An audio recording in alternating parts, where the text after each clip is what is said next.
Hello everyone, सभी को नमस्कार। मैं अवधेश दीक्षित आप सभी का इस यूट्यूब चैनल पर स्वागत करता हूं। तो आज के सेशन में हम डिस्कस करेंगे प्रॉफिट एंड लॉस का एक इंपॉर्टेंट सवाल। टाइप मैं नहीं कह रहा हूं, ठीक है। सेम सेलिंग प्राइस वाला टाइप होता है, इसमें डिफरेंट टाइप के क्वेश्चंस आते हैं, लगभग 4-5 तरह के सवाल हो जाते हैं। तो एम करते हैं अगर इस वीडियो पे 1500 लाइक आते हैं तो उस पूरे सेशन को हम डिस्कस करेंगे डिटेल में, ताकि मुझे पता चले कि आप भाई इंटरेस्टेड हो इस सेशन को देखने के लिए, ठीक है। क्योंकि कमेंट करने का आपके पास टाइम होता नहीं है, तो लाइक कर सकते हो। चलिए ठीक, तो वो सेशन लगभग 1.5 से पौन घंटे का होगा, 45 मिनट्स का फ्रॉम 30 मिनट्स। तो वो हम डिस्कस करेंगे। इस सवाल को देखते हैं। ये रहा, ये एक टाइप है जिसमें पहले आसान वैल्यूज आती थी और फिर करते करते मुश्किल वैल्यूज भी आने लग गई हैं। एसएससी सीजीएल 13 अगस्त 2020 का टीयर 1 का ही सवाल है। पहले सवाल टीयर 2 में आया, फिर टीयर 1 में भी आने लग गया। ठीक, तो इस सवाल को हम डिटेल में डिस्कस करेंगे। मैं ये चाहूंगा कि पहले आप वीडियो को पॉज करके सवाल को ट्राई करें, क्या आपका आंसर आ रहा है, फिर डिस्कस करते हैं, ठीक है। इस सवाल को मैं आपको 3 तरीके से डिस्कस करवाऊंगा। आप कमेंट करके बताना कौन सा बेस्ट है। मैं आपको टफेस्ट से इजीएस्ट की तरफ लेके जाऊंगा, ठीक है भाई। चलिए, लाइक का टारगेट मत भूलना। इसका करेक्ट आंसर ए है, ठीक है। आपने ट्राई किया। चलिए आ जाइए, अब डिस्कस करते हैं सवाल को बिल्कुल डिटेल में डिस्कस करेंगे। पहले हम लेंगे सबसे आसान तरीका मगर लेंदी, जो अंदर से आता है वो वाला तरीका लेंगे, फिर इसे जो है थोड़ा सा बढ़िया तरीके से शॉर्ट करते हुए चलेंगे। देखो सवाल कह रहे हैं, एक शॉपकीपर ने 2 आर्टिकल खरीदे हैं A10591 ईच, यानी कि सेलिंग प्राइस बराबर है। On one he gained 19% and on the other hand he lost 11%। What was his overall gain और loss percent correct to 1 decimal place. अब देखो, ऐसे केस में जब भी वो आपको सेलिंग प्राइस दे रहा है लेकिन चेंज जो है वो आपको परसेंटेज में पूछ रहा है, तो आप सेलिंग प्राइस कुछ ही मान सकते हैं, इसका कोई इंपॉर्टेंस नहीं है। तो ऐसा करते हैं, हमने मान लिया कि एक आर्टिकल 100 का उसने खरीदा, 19 का प्रॉफिट है तो 119 का बेचा होगा। वहीं दूसरा आर्टिकल भी हम मान लेते हैं कि उसने 100 का खरीदा और कितने का लॉस हो रहा था, 11 का लॉस हो रहा था, तो उसने 89 का बेचा। तो क्या ये सेलिंग प्राइस सेम है? नहीं है। नहीं है तो क्या करना है भाई, सेलिंग प्राइस को सेम कर लेना है। तो ऊपर मैंने 89 से मल्टीप्लाई किया, क्या केवल एक तरफ करेंगे? नहीं भाई, दोनों तरफ करेंगे। और नीचे मल्टीप्लाई कर दिया मैंने 119 से, तो इसे भी 119 से मल्टीप्लाई कर दिया, ठीक है। तो अब यहां से क्या आ जाएगा, सीधा तरीका ये आ जाएगा, बट कैलकुलेशन यहां पर हो रही है। पहले इजी वैल्यू आती थी 20-30%, अब ऐसे दे रहा है। तो अब जब ऐड करोगे तो कुछ काटा पीटी तो हो नहीं रही है। यहाँ पर टोटल सेलिंग प्राइस आ गया, टोटल कॉस्ट प्राइस आ गया, डिफरेंस लेना पड़ेगा, मगर कैलकुलेशन है। तो यहाँ पर क्या हो गया, ये हो जाएगा 2 इंटू में ऐड करोगे 89 इंटू में 119 दोनों जगह, तो ऐड कर लिया आपने। यहाँ पर कितना आ जाएगा, 100 आपने कॉमन ले लिया और ये आ गया ब्रैकेट में 89 इंटू में 119। अब जो भी आपका काटा पीटी हो रही है, जो भी आप रेशियो निकाल सकते हैं, ठीक है, इंटू नहीं आएगा प्लस आ जाएगा, ठीक है, सॉरी। तो जो भी काटा पीटी हो रही है वो आप कर सकते हैं। तो क्या काटा पीटी हो जाएगी, यहां पर केवल 2 ही कट जाएगा, 2 से गया ये 50 बार, ये 89 और 119 प्लस के फॉर्म में, तो जोड़ना पड़ेगा। कितना आ रहा है, 9 और 9 18, 208, ठीक है। तो ये हो गया 50 इंटू में 208, मल्टीप्लाई करना पड़ेगा 89 इंटू में 119, ऐड करना पड़ेगा। 9 9 जा 81, 9 1 जा 9 प्लस 8 17, 9 1 जा 9 प्लस 1 10, 8 9 जा 72, 8 1 जा 8 प्लस 7 15, कैरी गया 1, 8 1 जा 8 प्लस 1 9। कितना आ रहा है, ये आ गया 19510591। यहां पर कितना आ रहा है भाई, 0 आ गया, 8 5 जा 40 आ गया, 5 2 जा 10 आ गया। यानी 10,400 रुपए की चीज उसने कितने की बेच दी, 10591 की। तो कितने का प्रॉफिट हो गया, आपने कहा सर 191 का। मैंने पूछा कितने पर, तो ये हो गया आपका 10400 पर, इंटू में 100। बिल्कुल बेसिक ट्रेडिशनल तरीका है, जो मुश्किल बना है सिर्फ और सिर्फ इन वैल्यूज की वजह से। तो ये वैल्यूज भी आ तो रही है, ठीक है, बाकी कैलकुलेशन होती गई। 104 से कितने गुना है, डबल से कुछ कम है, पॉजिटिव साइन है तो प्रॉफिट ही होगा, लॉस तो होगा नहीं। और ये 2 टाइम्स के आसपास है, ये 5 तो बहुत बड़ा हो गया, तो इसका आंसर ए आ गया। क्लियर है सभी को पहला तरीका, ये जनरली हम यूज करते हैं। अगर इसी को थोड़ा सा और मैं आसान बनाने की कोशिश करूं तो हम आ जाएंगे वे 2 पर, that is allegation.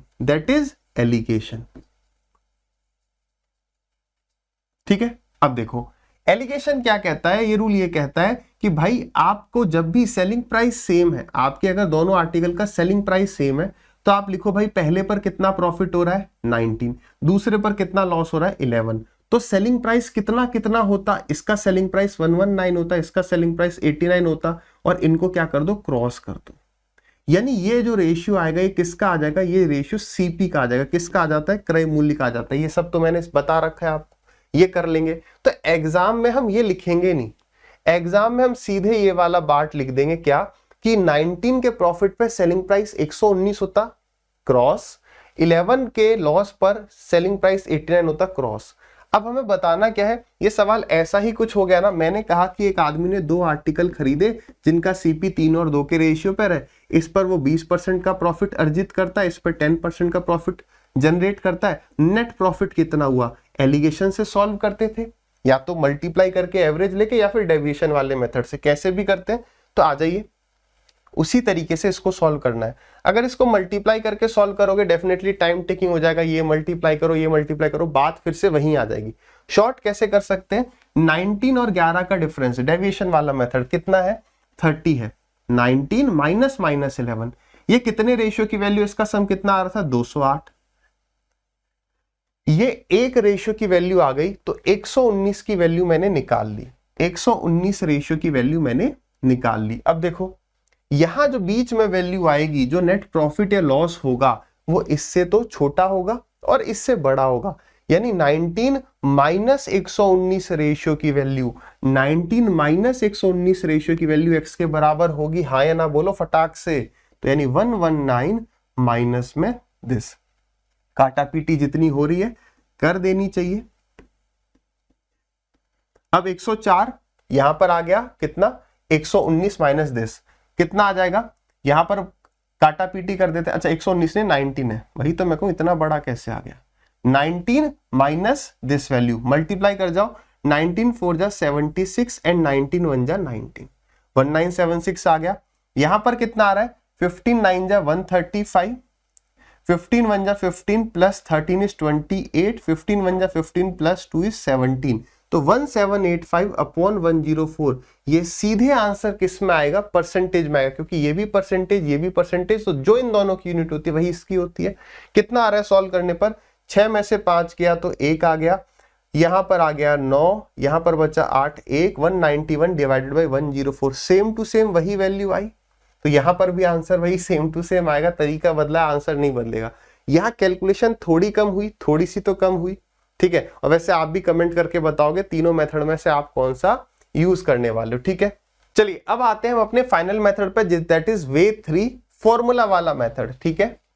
Way 3 formula, formula क्या है भाई, यही जो मेन टास्क है ना इसमें, वो फॉर्मूला याद रखना है। फॉर्मूला याद रह गया तो आसान है, फॉर्मूले में गड़बड़ होगी तो दिक्कत है। फॉर्मूला है 100 इंटू में a plus B plus 2ab upon 200 plus a plus B.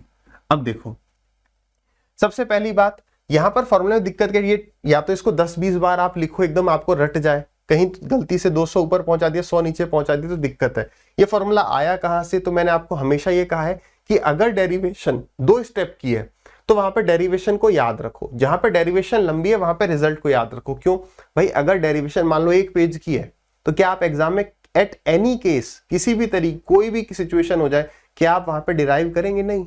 अगर मेरे पास इतना ही टाइम होगा तो मैं वे 1 से कर जाऊंगा, ठीक है। तो इसको या तो अच्छे से बहुत अच्छे से रट लो, 20 बार 30 बार लिखो इसको, ठीक है, इस टाइप के सवाल लगाओ, अदरवाइज वे 1 से चले जाओ। जिनको फिर भी क्लास के बाद समय है, जिनके पास निकालना चाहते हैं निकाल लेना। किस तरीके से आया है, बस इस तरीके से आ गया कि 100 की चीज A% के प्रॉफिट पे बेच दी, 100 की चीज B% के प्रॉफिट पे बेच दी, और यहां पर ये चीज ऊपर आके 100 प्लस बी, जैसे यहाँ पे वे 1 में किया था 100 प्लस बी यहाँ आ गया, 100 प्लस बी यहाँ आ गया, 100 प्लस ए यहाँ आ गया, यहाँ पर भी 100 प्लस ए से मल्टीप्लाई हो गया, वही सेम प्रोसेस से करते जाएंगे, ये रिजल्ट आ जाएगा, ठीक है। अब आप कहोगे सर क्या ये हमेशा प्रॉफिट में काम करेगा, नहीं भाई, लॉस में भी काम कर जाएगा। सीधी बात इतनी सी है, प्रॉफिट होगा तो ए पॉजिटिव, लॉस होगा तो ए नेगेटिव, ए अभी कुछ भी कह लो, कुछ भी हो सकता है, पॉजिटिव नेगेटिव लेना है, बस प्रॉफिट या लॉस देख लेना है, क्लियर है। फॉर्मूला याद रखेंगे तो अप्लाई करना बड़ा आसान है। क्या कह रहा है, अब यहाँ पे वैल्यू डालते जाओ, 100 इंटू में a प्लस बी कितना है 19 माइनस 11, तो कितना आ गया 8 आ गया, प्लस 2 इंटू में ए बी 19 इंटू में 11, ठीक है, 902। मुझे वो वाला बड़ा अटपटा सा लगता है कि 9 फिर 9 और 1 10 एक कैरी क्या, कभी कभी उसमें दिक्कत हो जाती है 11 से मल्टीप्लाई करने में। चलिए तो नीचे कितना आ जाएगा 200 प्लस ये 8 आ रहा है तो सीधे 208 लिख दूं।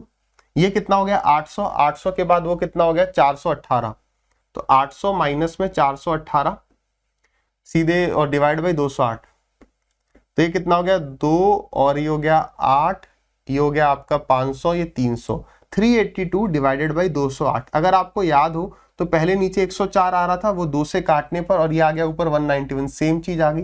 वैसे तो यहां से भी हो गया था कि 208 के डबल से कुछ कम है, यानी आंसर इज ए। तो इसी के साथ जो है हमारा ये वाला टाइप जो है हो जाता है दी एंड। यहाँ पर 2000 लाइक लिख दिया है, पहले 1500 बोला, चलो 2000 1500 कितने भी ठीक है, 1500 बोल दिया, 1500 वो छोड़िए, अब ये वाला टाइप खत्म होता है। आपका काम यह है कि सवाल को तीनों तरीके से आप खुद फिर से निकालें या इस टाइप के किसी और सवाल को उठाएं, तीनों तरीके से निकालें, फिर डिसाइड करें कौन सा बेस्ट है। हर एक के लिए अलग अलग चीजें हो सकती है, कोई याद रख सकता है अच्छे से तो फॉर्मूला याद रख ले। आप मुझे कमेंट करके समय हो आपके पास तो बताना आपको कौन सा मेथड बेस्ट लगा।